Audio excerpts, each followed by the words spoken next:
Hello guys, എല്ലാവർക്കും പുതിയൊരു വീഡിയോയിലേക്ക് സ്വാഗതം. നമ്മുടെ 2025 വർഷം തുടങ്ങിയതിന് ശേഷം നമ്മൾ കേൾക്കുന്ന വാർത്തകൾ കാണുന്നത് എല്ലാം ക്രൂരകൃത്യങ്ങളാണ്.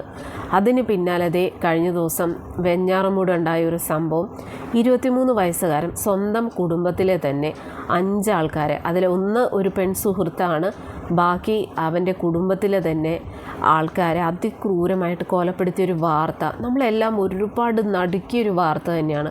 പെറ്റ ഉമ്മയെ ഉൾപ്പെടെ സ്വന്തം അനിയനെ, സ്വന്തം വാപ്പാടെ ഉമ്മയെ, സ്വന്തം വാപ്പാടെ അനിയനെയും അനിയൻ്റെ ഭാര്യയും അതിക്രൂരമായിട്ട് കൊലപ്പെടുത്താൻ ശ്രമിച്ചു. 5 പേര് കൊല്ലപ്പെട്ടു. അവൻ്റെ ഉമ്മ അതീവ ഗുരുതരാവസ്ഥയിൽ ഇപ്പോഴും ഹോസ്പിറ്റലിലാണുള്ളത്. അപ്പോൾ എന്തായിരിക്കും ഇതിനുള്ള കാരണങ്ങൾ? പല രീതിയിലുള്ള കാരണങ്ങൾ വരുന്നുണ്ട്. അയൽവക്കക്കാരാണെങ്കിലും പറയുന്നത് കടം ഉണ്ടായിരുന്നു എന്ന് പറയുന്നു. അപ്പോൾ ഇവൻ്റെ വാപ്പ സൗദിയിലാണുള്ളത്, കടം ഉണ്ടായിരുന്നു എന്ന് പറയുന്നു. ഈ ഒരു പയ്യൻ അവന് കടം കൊണ്ട് നിക്കക്കള്ളി ഇല്ലാതെയാണ് അവനിങ്ങനെ ഒരു ക്രൂരകൃത്യം ചെയ്തതെന്ന് പറയുന്നു. അതല്ലാതെ ഇവനൊരു പെൺ സുഹൃത്ത്, അതായത് ഇവനൊരു കാമുകയുണ്ടായിരുന്നു. ആ പെൺകുട്ടിയുമായിട്ടുള്ള ബന്ധത്തിന് വീട്ടുകാരെ എതിർത്തതാണ് ഇങ്ങനൊരു കുറ്റകൃത്യം ചെയ്യാനുള്ള കാരണമെന്ന് പറയുന്നു.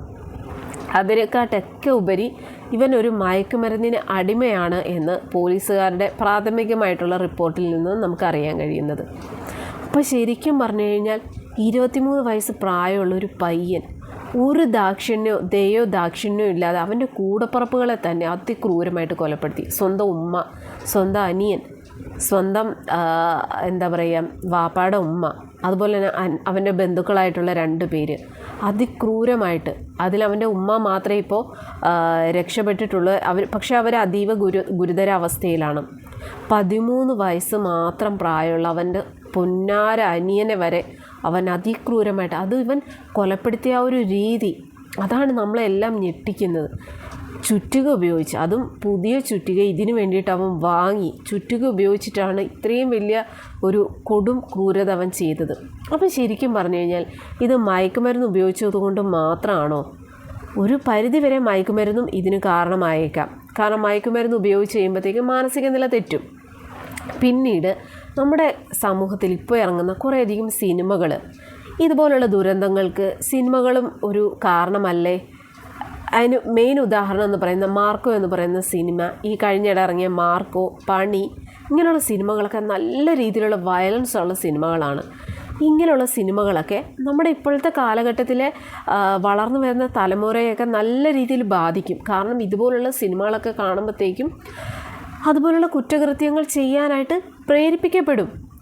അതുപോലെ തന്നെ ഈ മയക്കുമരുന്ന്, ഈ മയക്കുമരുന്നും ഇതെല്ലാം ആവശ്യത്തിലധികം അടിച്ചു കയറ്റി സമനില തെറ്റുന്നു. പിന്നെ സ്വന്തം അമ്മയോ അല്ലെങ്കിൽ സ്വന്തം കുടുംബക്കാരോ ഒന്നും അവിടെ അല്ല, അവനാരും ഒന്നും അല്ല, പിന്നെ അവരെയൊക്കെ അതിക്രൂരമായിട്ട് കൊലപ്പെടുത്തി.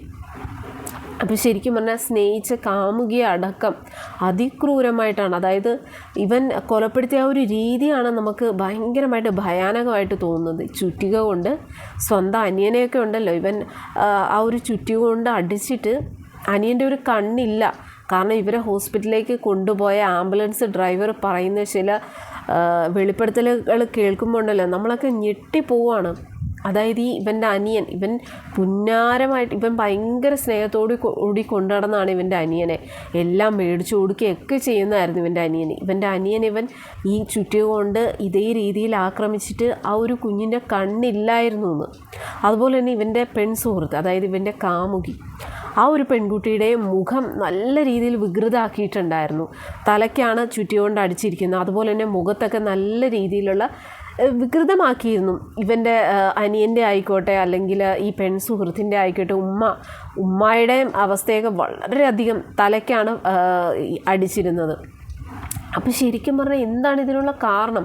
എന്നിട്ട് ഇവൻ ഇതെല്ലാം ചെയ്തിട്ട് ഇവൻ്റെ വാപ്പാടെ ഉമ്മയെയും ഇതുപോലെ തന്നെ പ്രായമുള്ളൊരു സ്ത്രീയാണ്, അവരെയും അതിക്രൂരമായിട്ട് കൊലപ്പെടുത്തി. പിന്നെ ഇവൻ്റെ ബന്ധുവായിട്ടുള്ള ഒരു 2 പേരെയും കൂടെ കൊലപ്പെടുത്തി. അതിനുശേഷം ഇവൻ വീട്ടിൽ വന്ന് കുളിച്ച് ഡ്രസ്സൊക്കെ മാറി അതിനുശേഷമാണ് ഇവൻ പോലീസ് സ്റ്റേഷനിൽ ചെന്നിട്ട് ഇവൻ സ്വയമായിട്ട് കീഴടങ്ങിയത്. പക്ഷേ ഇവൻ അവിടെ ചെന്ന് കഴിഞ്ഞപ്പോൾ ഇവൻ പറഞ്ഞു ഇവൻ എലിവിഷം കഴിച്ചിട്ടുണ്ടായിരുന്നു. അപ്പോൾ ഇവനെ ഹോസ്പിറ്റലൊക്കെ കൊണ്ടുപോയി. പക്ഷേ ഇവൻ ചികിത്സയോടൊന്നും വലിയ രീതിയിൽ പ്രതികരിക്കുന്നില്ല. അവന് ചികിത്സ വേണ്ട, അവന് മരിക്കണം എന്നാണ് ഇവൻ പറഞ്ഞിരുന്നത്. അപ്പോൾ ശരിക്കും പറഞ്ഞു കഴിഞ്ഞാൽ ഇവൻ ഇത് ചെയ്യാനുള്ള കാരണം എന്താണ്? ഇനിയിപ്പോൾ ഇതിൻ്റെ കാരണം അറിഞ്ഞുകൊണ്ടൊന്നും വലിയ കാര്യമില്ല, കാരണം അവൻ ചെയ്യാനുള്ള കുറ്റകൃത്യം ചെയ്തു. എൻ്റെ ഒരു അഭിപ്രായത്തിൽ ഇനി അവനെ കുറേ കൊണ്ടുനടന്ന് തെളിവെടുത്തുകൊണ്ടോ അല്ലെങ്കിൽ കുറേ കോടതി കയറ്റിയതുകൊണ്ടോ ഒന്നും കാര്യമില്ല. ഇവന് വിധിക്കപ്പെട്ട ശിക്ഷയെന്ന് പറയുന്നത് തൂക്കേറ് വിധിക്കുക. അതിൽ കുറഞ്ഞ ഒരു ശിക്ഷയും ഇവനെ അർഹിക്കുന്നില്ല. കാരണം ഇവനെയൊക്കെ കുറേ നാൾ ജയിലിലിട്ടുകൊണ്ടോ കുറേ തീറ്റി പോറ്റിയത് കൊണ്ടോ എന്ത് ഗുണം? ആർക്കെന്ത് ഗുണം? ആ ഒരു 13 വയസ്സുള്ള അവൻ്റെ അനിയനെയെങ്കിലും അവന് വെറുതെ വിടായിരുന്നില്ലേ? എന്തിനാണ് ആ കുഞ്ഞിനോട് പോലും ഒരു ദയയില്ലാതെ അവൻ ഇത്രയും വലിയ ക്രൂരത ചെയ്തത്?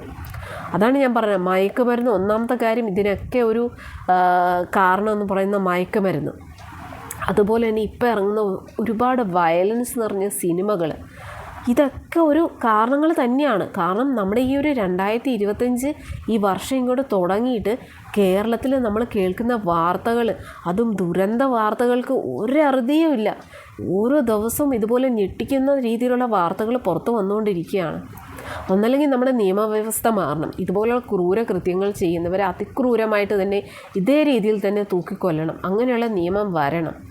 അല്ലാന്നുണ്ടെങ്കിൽ ഇതുപോലുള്ള സിനിമകൾ ഇനി ഇറങ്ങാതിരിക്കുക. അല്ലാന്നുണ്ടെങ്കിൽ മയക്കുമരുന്ന് അതിൻ്റെയൊക്കെ ഉപയോഗങ്ങൾ ഇല്ലാതാക്കുക. അങ്ങനെ എന്തെങ്കിലുമൊക്കെ ചെയ്തില്ലെന്നുണ്ടെങ്കിൽ ഇനി നമ്മുടെ സമൂഹത്തിൽ ഇതുപോലുള്ള കുറ്റകൃത്യങ്ങൾ അല്ലെങ്കിൽ ക്രൂരതകൾ ഇനിയും കൂടി വരികയുള്ളൂ. എന്താണ് ഇതിനൊക്കെയുള്ളൊരു പ്രതിവിധി? അറിയില്ല.